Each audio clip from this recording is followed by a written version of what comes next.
Hi everyone, I'm Igor Smirnov, International Grandmaster and a chess coach. In the previous lesson I encouraged you to send me your chess questions, and today I will start answering them. Let's go to the questions. There are quite a lot of them, a little more than 100. I won't be able to answer them all at once, so I will answer some of them today, and the rest will be answered in the next lessons. And before we start, let me make just a few little notes. First of all, thanks for sending me your questions. I think that'll be pretty interesting. We can start some conversation here. You'll be sending me your questions, I'll be answering them, and I can see that some conversation has been started already, and some people help to each other. That's great. And another note is that sometimes I have seen the questions that have already been answered in my past lessons. In such cases, I'll simply refer to those appropriate lessons, because obviously it makes no sense for me to repeat the same things over and over again. Okay, now here we go. We'll just start. I'll start from the top and then we'll go to the down. There are a lot of them, as we can see. Okay, let me start from this comment. It's about a kid, and I always treat such questions very seriously, because it's indeed very important. A proper training can ensure a good start and a quick progress of a kid who's learning chess. And on the other hand, unfortunately, very often mistakes made by chess coaches and parents just forces a kid to abandon chess. That's why let me answer it quite seriously. Okay, you have a few seconds to read this comment before I start answering it.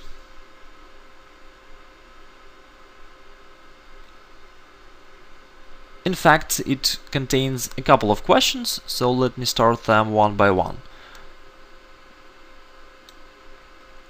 Hi Igor, I'm a father of a 9-year-old boy who loves chess very much. That's great.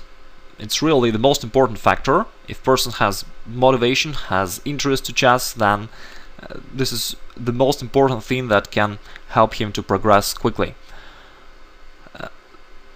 If we talk about professional chess, then normally people start learning chess earlier, somewhere at 5 years old, but okay, still it's not too late, it's fine.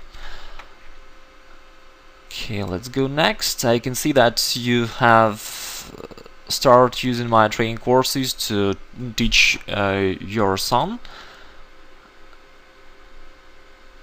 and it seems like it helped him already. That's great.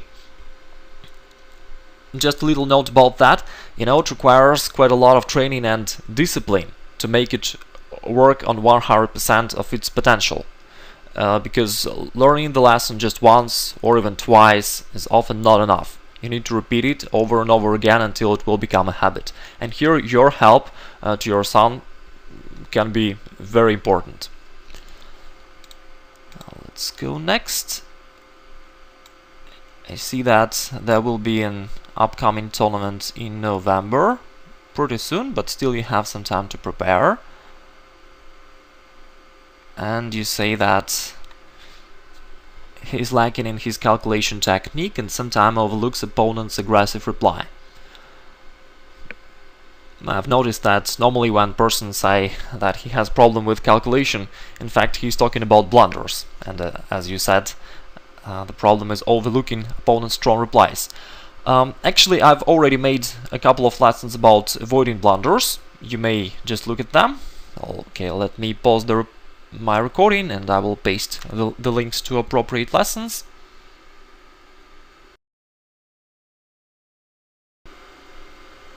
Below your comment I have added the links to related video lessons where you can find some tips on how to prevent blunders. Right now I just want to show you one very useful practical rule, which is probably the most important thing in the topic of preventing blunders.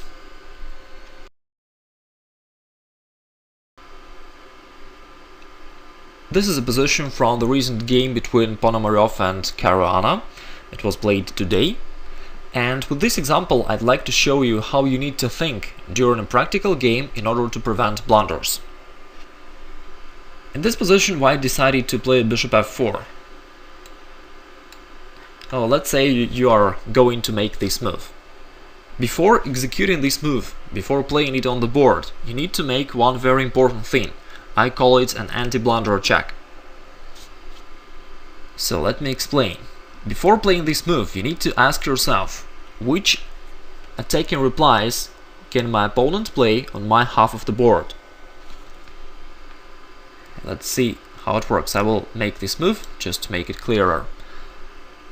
Oh, in such a situation, before playing this move, you need to divide the board in two parts mentally and focus your attention on your half of the board. I just highlighted this area, so you look solely on this area of the board. And then the next thing you focus your attention on is that you start looking at opponent's pieces and think how he can move them forward and attack or take something on this territory which I highlighted, on your half of the board. In most cases, the quantity of eventual attacking moves is just from 1 to 3 moves. I mean, the quantity is very little. Like in this example, black can probably go knight to g4, this one, taking the queen, but it's not really dangerous. The queen can retreat somewhere, for example, to d4. It rather helps white. With the light squared bishop, black has an open diagonal, but there is nothing to attack there. There are no attacking moves. With the dark squared bishop, we need to look at the direction forward, and here bishop d6 could be an attacking move, but in this case it does not work. White will simply take it. The only available attacking move is bishop to a3. It was played in the game actually.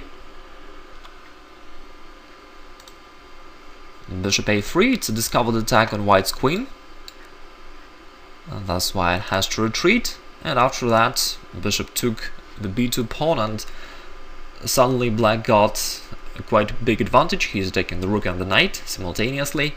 If white removes the rook, black will take the knight and then take the d5 pawn as well, with a double attack on white's queen and f4 bishop, which gives black a big advantage. This happened in the game, and well, not exactly this variation. In the game, white decided to give up an exchange. Instead of rook b1, he played queen takes d3, he gave up an exchange, but anyway, he was down in material and lost the game afterwards. You can see that it was very easy to prevent this variation and not to make this mistake by simply making that anti-blunder check. Let's go back to that position and observe it once again. Okay, here's the starting position of that tactical variation. As you can see, in fact, black had only 2 attacking moves, and it is very easy for white to notice them if you make this anti-blunder check. Of course, you need to train this way of thinking until it becomes a habit, and you do it in a few seconds, because really it requires just a few seconds when you have trained it well enough. By the way, the same way of thinking is applicable for you when you are looking for the attacking moves. You also need to divide the board in 2 parts, but in that case you focus your attention on opponent's half of the board. Let me do that. So I highlighted the black's half of the board. You focus your attention on this area solely, and you ask yourself how can you move something forward and take or attack something on the opponent's half of the board. Which attacking moves white has in this position? Not that much really. Perhaps the only attacking move is d6, attacking the bishop. And by the way, if black's rook would be on f8 instead of e8, then d6 would be a real threat. It would capture black's bishop, but in the current situation it's not dangerous for black. The bishop can retreat to f8. Nevertheless, d6 is the only real attacking option for white. As you can see, this is a very important technique. When you apply it for the white half of the board, you can check the aggressive replies of black and you can prevent blunders. When you apply this way of thinking for black's half of the board, you can find powerful attacking moves. And this is a really very useful training. You can do it while observing some games. You can first think from white side, try to find attacking moves. After that, you may start thinking from black side and try to find attacking moves for him. Also, you can flip the board and then observe the same situation from black side and try to do all the same things once again.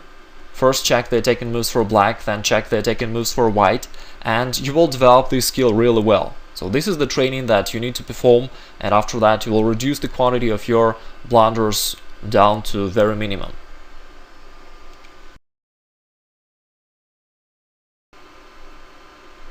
Okay, I came back to the blog where we can see this question. I answered almost everything here, I think. Let me see. Also, I can see that you are teaching your son with the help of my training courses, and you're asking, can you be a good coach for your son? Yes, you can. At a certain stage, it's possible from the beginning, but later on, of course, you will need to engage a certain professional coach, because it will become more tough, the competition will become harder, and the training will need to become more professional. From the beginning, you may teach your son by yourself. Of course, it will be very helpful if you study the course Self-Taught Grandmaster, because you will understand different things about coaching a lot better, and you will have a clear picture in your head about the whole progress from the beginning till the end, and thus you'll be able even to plan the progress of your son. And where can you find a good coach? Well, that's really a good question. I've been struggling by myself a lot when I was a kid and when I was looking at a coach. That's really a very good question. Actually, I've wrote a separate lesson about that, how to find a good coach. Let me just pause the recording. I will paste the link to that article. I have added the link where you can read the article How to Find a Good Chess Coach, and please observe it and you'll have some ideas on how to find a good coach for your son. To conclude my answer, let me tell you that the most important thing which I can see here is that your son has an aspiration for chess, and with your support he already got some improvement, some progress. That's excellent. Let me wish you all the best. And now we're going to the next comment. Okay, it's just on the top. Hello, could you kindly explain more about your thinking system? Thanks in advance. Well, this is a very good question indeed, straight to the point. I also do believe that this is the most important thing we need to think about if we want to improve our chess. I'm answering this question in most of my lessons and in all my training courses, and I will definitely keep doing the same in the future. It's difficult to answer this question right now because it's pretty wide, but in the future lessons I'll of course reveal some more secrets of Grandmasters. By the way, right now I'm working on the new opening course, and one of the main differences of this opening course compared to other opening tutorials will be exactly this orientation on the thinking process. So I'm gonna not just show you some variations that you need to memorize, some opening lines, but explain you how to find correct moves in the opening. How can you do it? Not just memorize somebody's ideas and then reproduce it in your games, but how can you apply the general principles and find correct moves in your games by yourself. And even if you study some opening theory, you will understand very well why the moves are so, and how those grandmasters found them. That's why in the end I just can say that your question is very good, and based on this question I can tell you that you're on the right track. If you keep focusing on improvement of your thinking system, you will definitely be progressing further, and I will do my best to help you on this way. Okay, now let's scroll it down to the next questions. Okay, let's come to this question. Now you have a few seconds to read it, and I'll do the same.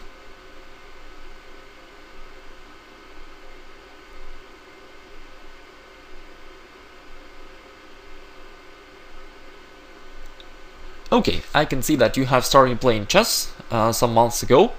First of all, welcome. This is a very interesting and good game, and I hope you have a positive experience here. And of course, it's gonna be difficult to become a very strong player just in a few months, but everything is waiting you ahead. In the future, you will definitely become a lot better player.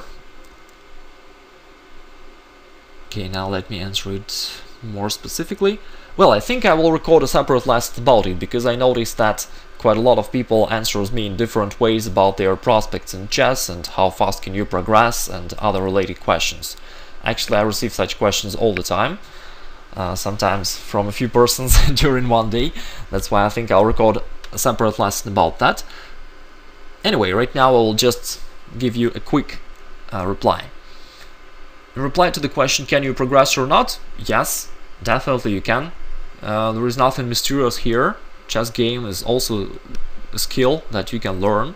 You can learn a proper way of thinking. With the proper training you'll do it quicker, but in any case, as I've just said, there is nothing so mysterious here. You can learn how to drive a car, you can learn how to sing, or you can learn a foreign language, or you can learn chess. This is a skill and you can acquire it. If you would ask me, can you become a world champion or a grandmaster, I would have to say no, because I don't know your age, but I guess you're an adult person and it's difficult to start the professional career at that age. And also, based on your comment, I can see that you dedicate 1 hour for chess daily, which is definitely not enough for having real professional achievements. But it's enough to become a normal intermediate player, and to play on a club level successfully, to play in the internet successfully, and to get a reasonable level of play. Yeah, that's you can do for sure. Also, I can see that another person has already answered your question. That's very nice from your side. So I encourage you really to take part in the conversation. You will help to another person, somebody will help you, and that's the power of our community. We can support each other, we can share the useful ideas that we have, we can share our positive experience. That's why let me thank everybody who took part in the conversation. And let's go forward. As I've said, I will record a special lesson about that topic, on how you can progress, how fast it can happen, and what are the factors.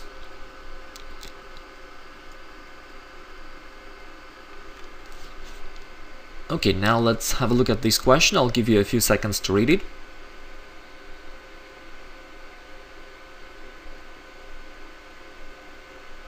And this question is about evaluating a position, and I can see that there are a few replies already.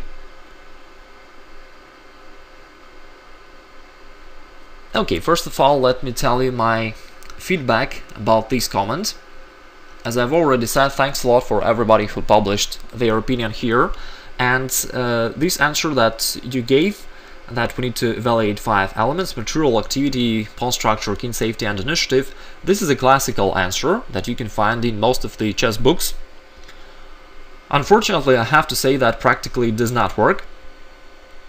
So for the person who posts this reply, please don't take it personal. It's my attempt to help you. I'm not criticizing you. In fact, I'm rather criticizing the authors of those books who propose it to you, because it sounds good, but in reality there is no way to apply it. Let me just open a certain game and we'll try to do it. Here I opened a random game. I just opened a big database and clicked on a game that first came to my eyes. Now this is a very random game and very random position, and let's just try to apply that classical approach and evaluate the position gradually based on different factors. So first we need to evaluate material. Here everything is pretty obvious. Black is ahead in material. He has rook against a knight, which is a material advantage. Now next we need to evaluate an activity of the pieces, and that's a lot more difficult task. If you want to do it precisely in computer style, like to say that white is +1 or -1, and then how can you do that? And who is more active in this position? Both players have pretty active position. No, it's gonna be difficult to give a certain precise answer here. Anyway, let's move on. Next we need to evaluate a pawn structure. As for the pawn structure, we can see that, okay, black has a weak pawn on d6, white has some weaknesses on the king side, mainly because of his advanced pawn onto g4. However, white has 2 passed pawns on the queen side. He can push them forward, a4, b5 with the tempo, which is a big power of his position. And whose pawn structure is better? It's another question which is very difficult to answer.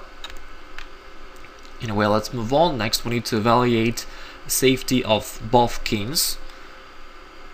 Well, here it's relatively easy to give the answer. Obviously white's king is more exposed. We can say that White's king is more weak. If white can trade queen somehow and go into an endgame, then white's king will be better. He'll be closer to the center.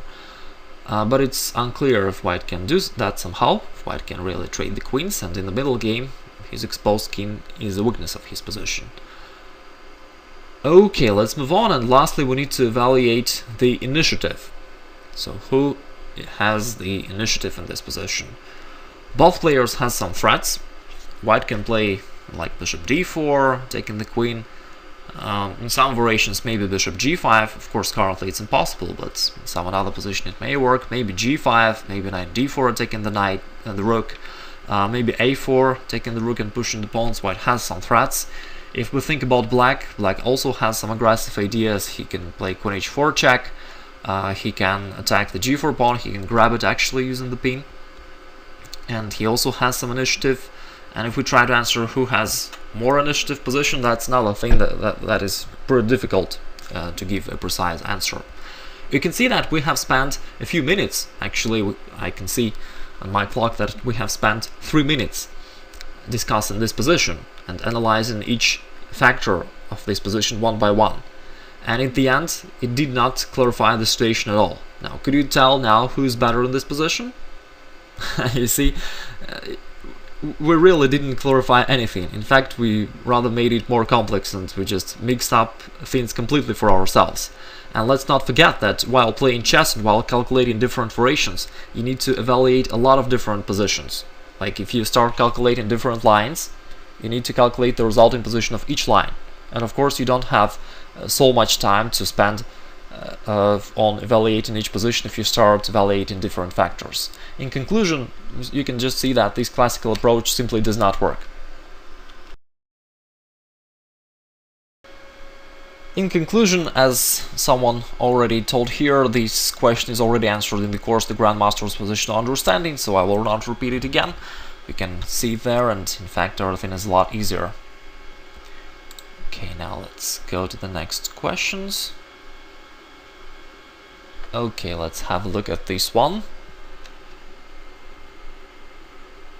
You have a few seconds to read this comment. I'll do it myself as well.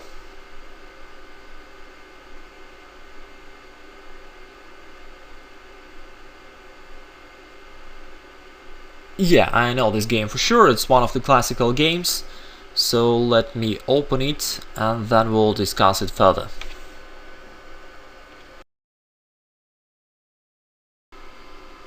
This is the game you're talking about, Marshall Capablanca. Indeed, this is a famous game. It is presented in many chess books. And first of all, I should say that you should not believe to those chess books. Very often what you read there is just not true. I don't know why, but while talking about great players of the past, authors often start that unstrained prize of these players. They start say that this is a genius player, all his moves are brilliant, and he composed a long-term plan and was able to realize it gradually and win the game ultimately.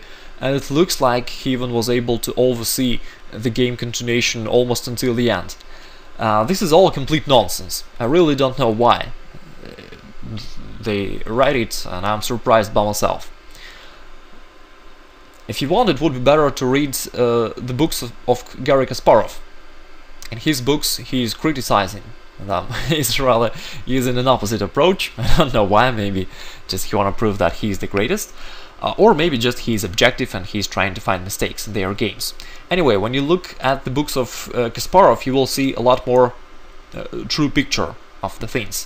For example, in this game, what you read in chess books is that Capablanca here used a revolutionary plan. He used the attack of the pawn majority on the king side and he won the game. Now let's try to look at this situation from a more realistic point of view. Here white played rook f to c1, which is certainly wrong. We know that we need to play in the center. That's true. Actually, you wrote it in your comment that we need to play in the center, and that's true. So the rook should definitely go to d1, to an open file. White has pretty good prospects in the center. He can place his rooks there. Most likely both rooks should be doubled over this open d file. Also, white has an extra pawn in the center, that e pawn. He can advance it forward It will give him additional advantage there and better control. Let's say if white advances this pawn to e4, it will provide him a control on the outpost square d5, which is good for white. Also, if white removes the queen somewhere, he can bring his bishop to d5 and fix it there on that strong piece, strong square, and that'll be a really strong piece, either a bishop or a rook after an exchange. I mean, in any case, white had a very good situation here in the center, and he definitely should have played there. And in that case, black would have to do the same. He would have to oppose his rook on the d file in order to stop the white's initiative there, and that would be a normal game. And of course, this position is approximately equal, and in the end, it should be a draw. Anyway, if we come back to the actual game continuation, white played rook fc1, which is certainly wrong. It breaks the rules. In reply, black played rook to b8. In the books, you can read that this was a beginning of the genius plan of attack of the pawn majority on the queen side, but in fact everything is a lot easier. Simply, the b pawn was hanging, it was attacked by white's pieces, and black just protected it by the rook.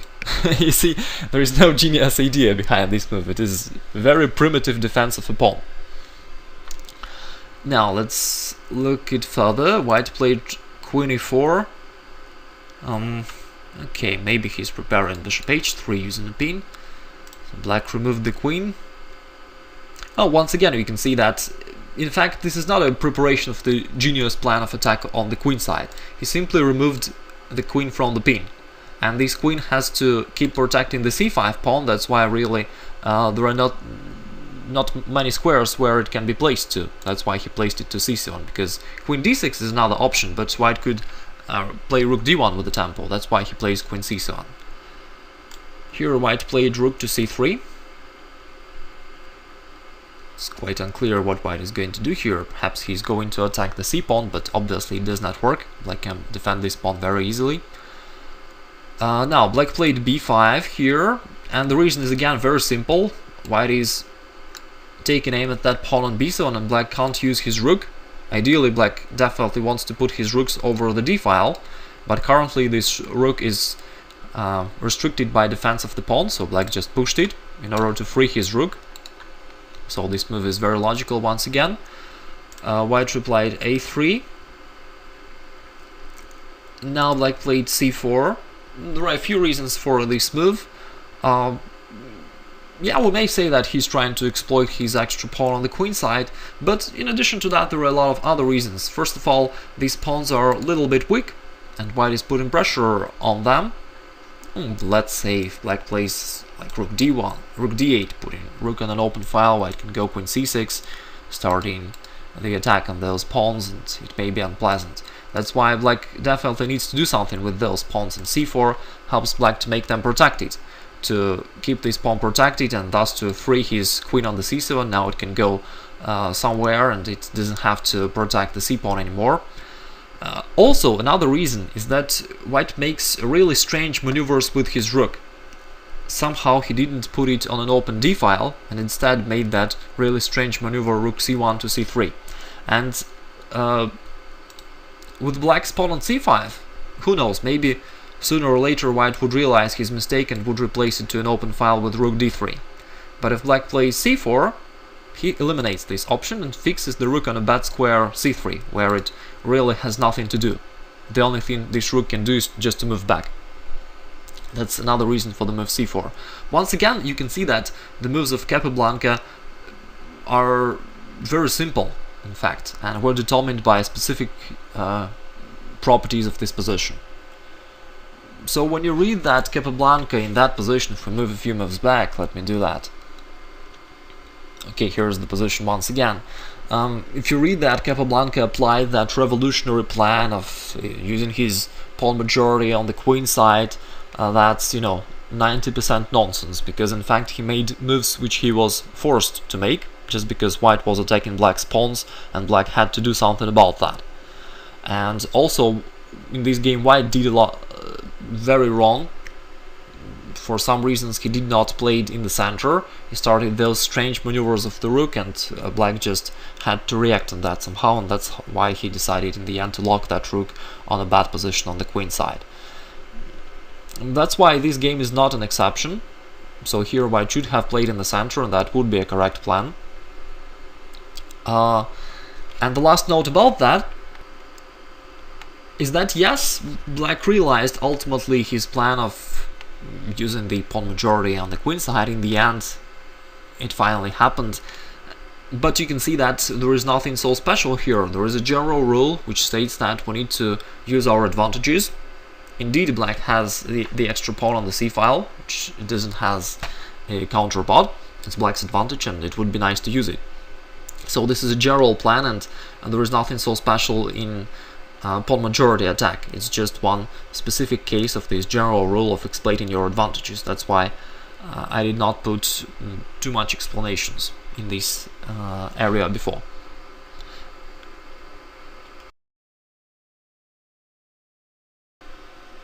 I'm getting back to your comment. In the end, I'd like to thank you for your question, and also I'd like to say that it is very good that you're thinking independently and you're analyzing the games, the positions by yourself, and trying to understand why things happened and what was wrong, what was right, and trying to understand which ideas motivated players to play those moves. I'm pretty sure that this serious approach will help you a lot. And the last note I'd like to say here is that please study my courses that you have and just use this understanding, because after a study of these courses your chess understanding will be pretty high. And after that, you don't have to believe to that nonsense that you can read in some chess books. You can understand the situation better by yourself, because unfortunately, not always what you can find in chess books is really good or useful. So use your own understanding and everything will be good. Again, I wish you success, keep your serious approach, and everything will be great.